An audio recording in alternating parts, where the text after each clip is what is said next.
चाहता हूँ कि जितेंद्र सिंह जी आए। आप सदस्य जिला पंचायत है यहाँ पर, जितेंद्र जी। सबसे पहले हम सबको शिक्षा की जगत जगाने वाले, बहुत अच्छा संविधान देने वाले और मातृशक्ति को एक नई विचारधारा के रूप में स्थापित करने वाले डॉक्टर बी.आर. अम्बेडकर जी को श्रद्धासुमन अर्पित करता हूं। और मंच पर हमारे बीच में बहुत ही सम्मानित माननीय अपर जिलाधिकारी महोदय जी और सम्मानित मंच और सामने बैठे अभिभावक का, विद्यार्थी का, सभी का मैं हार्दिक स्वागत करता हूं, अभिनंदन करता हूं। आज यहां पर सत्यपथ के संचालक, बहुत प्रसिद्ध समाजसेवी माननीय शेर सिंह बोल जी,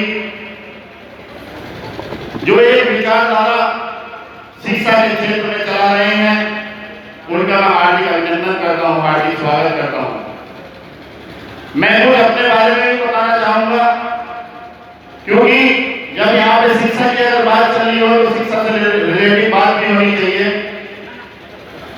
मैंने 2008 में 2002 में 8वीं करने के बाद में पढ़ाई छोड़ दी थी और पढ़ाई हमेशा आर्थिक तंगी की वजह से छूटी है। आर्थिक तंगी ज्यादा होने की वजह से 2002 में मैंने 8वीं करने के बाद 2002 में पढ़ाई छोड़ दी थी और 7 साल पढ़ाई में गैप करने के बाद में मैंने 2009 में हाई स्कूल करा, 2011 में इंटर करा, उसके बाद में बीए करा, एमए करा, बीएड करा, एलएलबी कर दी और अब मैं एलएलएम कर रहा हूं। मैं अपने बारे में केवल इस वजह से बताना चाहता हूं कि अगर कोई बच्चा किसी आर्थिक तंगी की वजह से गैप कर दे तो अपना हौसला कम नहीं करे। सरकारी क्षेत्र में मुझे जाने का मौका नहीं मिला तो मैं बिजली क्षेत्र में चला गया और जिस स्कूल में आर्थिक तंगी की वजह से मेरी पढ़ाई छोड़ी थी, आज मैं वहां अपने पास से 20 बच्चों को हर साल उनकी फीस जमा करता हूं। और मैं आप सबसे कहना चाहूंगा, यहाँ पे जितने भी विद्यार्थी लोग बैठे हैं, गांव की भाषा में अगर कहूं तो कहते हैं कि मलाई मलाई यहाँ पे बैठी है, लेकिन मलाई के बाद में भी 2 चीजें और बचती हैं। मलाई से क्रीम निकाली जाती है, क्रीम से घी निकाला जाता है। मैं सभी को ये संदेश देना चाहूंगा कि मलाई होने के नाते आप क्रीम भी बने और घी भी भरे, जो अपने अभिभावक वर्ग, अपने गांव का, अपने स्कूल का नाम रोशन करें। और 2 बातों के साथ मैं अपनी बात खत्म करूंगा।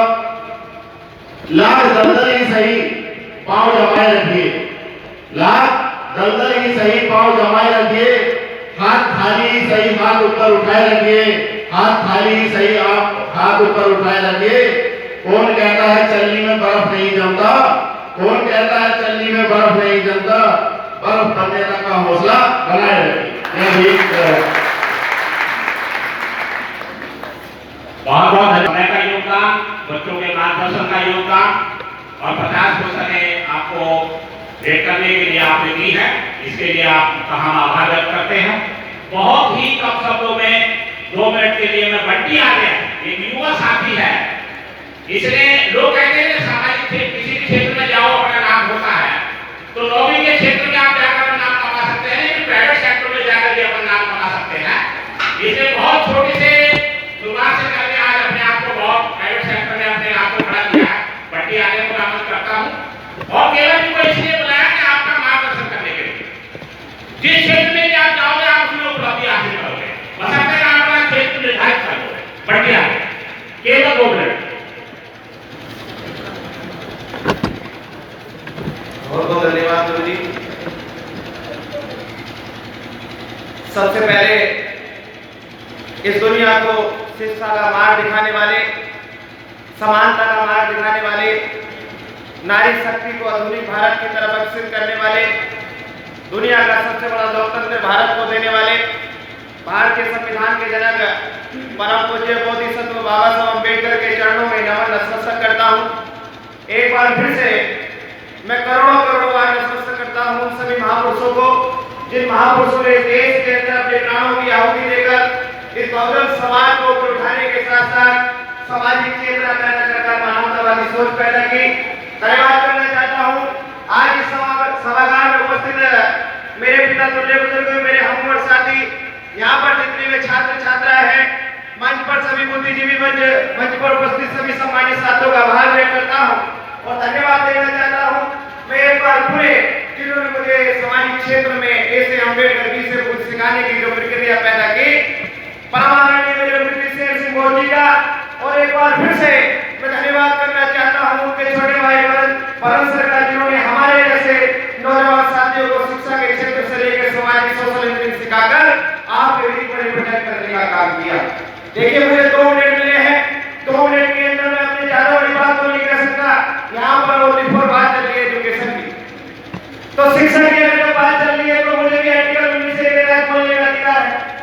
कम शब्दों में ज्यादा बड़ी बात कहने की कोशिश करूंगा। आप जितने भी यहाँ सम्मानित साथी बैठे हैं, आज भी वो एजुकेशन जो होती है वो दिन में 10 लाख सम्मान दिलाती है।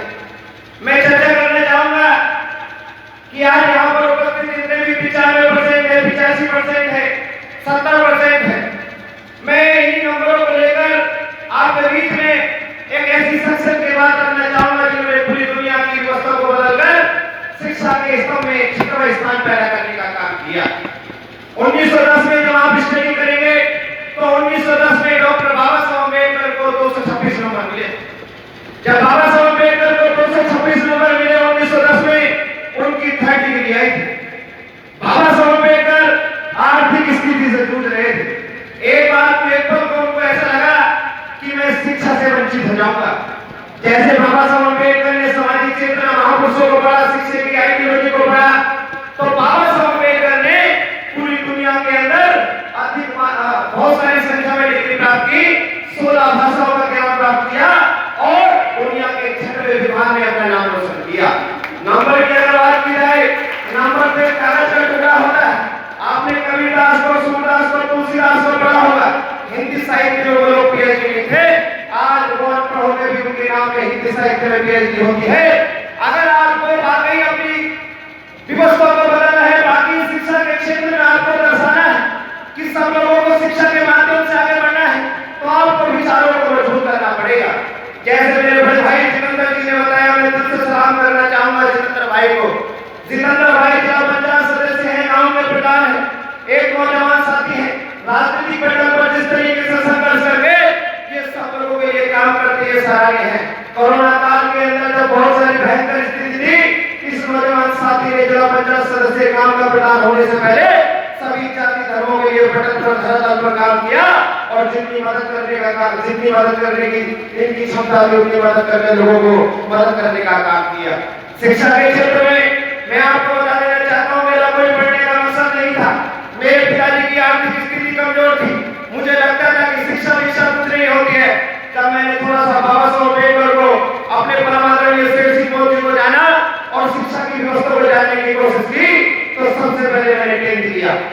10th सभी करते हैं, फिर मैंने 12th किया। 12th करने के बाद फिर मैंने पॉलिटेक्निक की, फिर उसके बाद मैंने कालीवाला यूनिवर्सिटी सिविल से बीटेक किया, उसका मैं टॉपर रहा। उसी के साथ मैंने सिविल से एमटेक किया और बीटेक के साथ साथ मैंने प्राइवेट बीए किया, एमए किया और मैंने हिस्ट्री और पॉलिटिक्स से ग्रेड निकाला। उसके साथ फिर मैंने एलएलबी की और वर्तमान में मैं बीएससी फूड टेक्नोलॉजी का विद्यार्थी हूँ और 10 वर्षों से कंप्यूटेशन के क्षेत्र में बच्चों को लगातार निरंतर पढ़ाने का काम कर रहा हूँ। और मेरे बीच में हमारे सहपाठी बैठे हैं जो आईएएस आईपीएस की तैयारी कराते हैं, यूपीएससी की तैयारी कराते हैं, जिनका नाम चंद्रशेखर जी है। चंद्रशेखर जी ने अपनी शिक्षा के माध्यम से सरकारी प्रशासनिक सेवा में तमाम सारे विद्यार्थियों को बचाने का काम किया। आप ही के बीच में मैं धर्मोला 3-4 महीने पढ़ा के गया। समाज की सेवा पे बैक टू सोसाइटी बाबा साहब अम्बेडकर कहते थे कि कोई जरूरी नहीं है सक्सेस आदमी मदद करेगा। अरे आप जिस क्षेत्र में हैं उस क्षेत्र के अंदर रह के भी निरंतर आप दूसरे की मदद कर सकते हैं। यहाँ पर राशि सर जी रहेंगे, राशि सर जी के साथ हमने 6 महीने यहाँ पर कैट और सुपर बेड को निःशुल्क पढ़ाने का काम किया। मैं सुबह को 7 बजे बैठता था बस से और यहाँ पर धरना पढ़ा के शाम को 7 बजे जाता था। तो इसलिए मैं आपको बता देना चाहता हूँ, अगर आप शिक्षा को प्राप्त कर लोगे तो नित्य रूप में आप अपने गांव का, मोहल्ले का, नगर का, समाज का, माता पिता का नाम रोशन करोगे और निश्चित रूप से आप जब काबिल और शिक्षित हो जाओगे तो विश्व के मानचित्र पर भारत का नाम रोशन करने का काम करोगे। आपने मुझे सुना, आपका बहुत बहुत आभार, धन्यवाद, थैंक यू सो मच। जय भीम, जय संविधान, नमो बुद्धाय। एक लास्ट बात को मैं अपनी खत्म करूंगा। मेरे दो कोचिंग सेंटर चलते हैं, प्रयास अकेडमी है अमरोहा, मेरा सहपाठी है और बात कोचिंग सेंटर है। यदि कोई भी बच्चा कंपटीशन से रिलेटेड लेकर स्टेट कैडर के पीसीएस से लेकर ग्रुप डी की कोई तैयारी करना चाहता है और वो आर्थिक रूप से कमजोर है, मैं उसको निःशुल्क पढ़ाने का काम करता हूँ और करूंगा। अगर उसकी आर्थिक स्थिति कमजोर है तो मैं अपने पास में पैसा बनाने का काम करूंगा। आपको पुनः एक बार फिर से जितने भी छात्र छात्रा बैठे हैं 75%, 90% जिन बच्चों ने यहाँ पर प्राप्त किए हैं, उन्हें मेरी तरफ से और जितने भी सामाजिक लोग बैठे हैं, जितने भी प्रशासन के लोग भी बैठे हैं, आपको दिल से बहुत बहुत आभार, धन्यवाद कि बाकी आपने अपने गांव मोहल्ले और सत्य समाज की जो ये संस्था है इसका नाम रोशन करने का काम किया। बहुत बहुत धन्यवाद। शेर सिंह का आपको जो बोलने का